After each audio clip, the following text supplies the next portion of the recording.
नमस्कार प्रिय बंधुरा स्वप्नास डायरीते सबाइके अनेक वेलकाम जानाई। आज तोमादेर काछे नतून एकटा भिडियो निये हाजिर हयेछि। आशा करछि तोमादेर खूब भालो लागबे। खूब कम समये एबं अल्प उपकरणे नरम तुलतुले पैनकेकेर रेसिपि तोमादेर करे देखाबो। देखे आशा करी तोमरा बुझते पारछो कतटा नरम हयेছে। तो बंधुरा पुरो भिडियोटी देखते थाको। भालो लागले चैनलटी सबस्क्राइब करे आमार पाशे থেকো।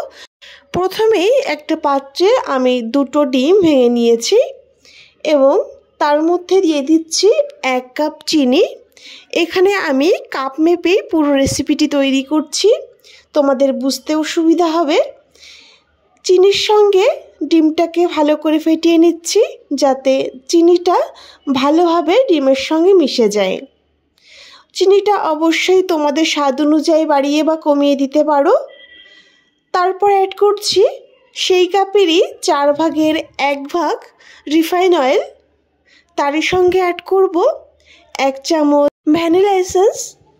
ভালো করে মিশিয়ে নিয়ে এবার অ্যাড করে দেব সেই কাপের মাপ করেই 1 কাপ নর্মাল টেম্পারেচারে থাকা দুধ, যেটা আগেই আমি গুলে রেখেছিলাম, বা জাল করা দুধ তোমরা দিতে পারো। এখানে আমি গুঁড়ো দুধ আগেই গুলে নিয়েছিলাম। সব কিছুকে ভালো করে মিশিয়ে নিচ্ছি। এবার একটা চালনি নিয়ে নিয়েছি, দিয়ে দেব প্রথমে সেই কাপের মাপ করেই 2 কাপ ময়দা। তারপর অ্যাড করব 1 চামচ বেকিং পাউডার। এই রেসিপিটি করার জন্য বেকিং পাউডারটা একটু বেশি লাগে, তাই উঁচু উঁচু 1 চামচ বেকিং পাউডার অ্যাড করেছি। আর এর সঙ্গে দিয়ে দেব স্বাদমতো লবণ। ছোট চামচের হাফ চামচের একটু বেশি দিয়েছি। চালনি দিয়ে খুব ভালো করে চেলে নিয়ে নিলাম। এখানে কিন্তু অবশ্যই চেলে নেবে, তাহলে ভিতরে যদি কোনো দলাভাব থেকে থাকে তাহলে সেটা আর থাকবে না, আর ব্যাটারটাও খুব সুন্দর তৈরি হবে।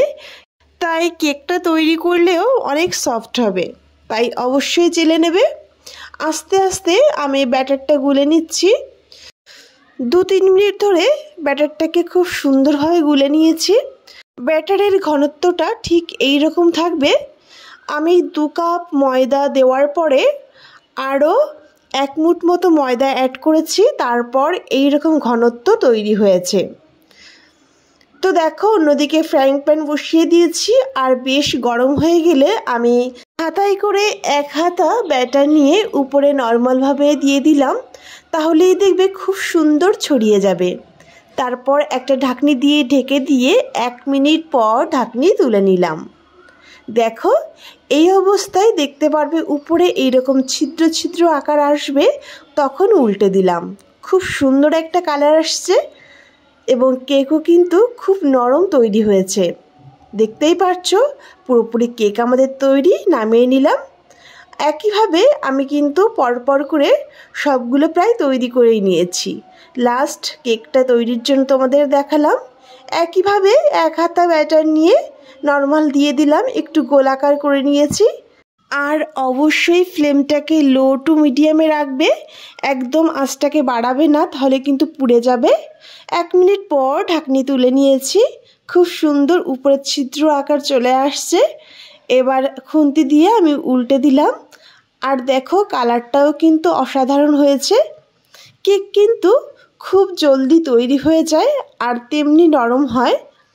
তো কেকটা আবার উল্টে নিচ্ছি, পুরোপুরি তৈরি। এবার নামিয়ে নেব। এইভাবে সব কেক আমি তৈরি করে নিয়েছি। তোমাদের একটা কেক আমি ভেঙে দেখাচ্ছি, কতটা নরম হয়েছে তোমরা দেখে বুঝতে পারবে, আর ভিতরটা কেমন জালিয়াকার হয়েছে আর ভীষণ সফট হয়েছে। আশা করি দেখে তোমরা বুঝতে পারছো। তো বন্ধুরা, খুবই ঝটপট কিন্তু তৈরি হয়ে যায়, কোনো টাইমই লাগে না। আশা করছি তোমাদেরও খুব ভালো লেগেছে। তো বন্ধুরা, ভালো লাগলে লাইক কমেন্ট শেয়ার করে দিও। আর পুরো ভিডিওটি দেখার জন্য অনেক ধন্যবাদ সবাইকে।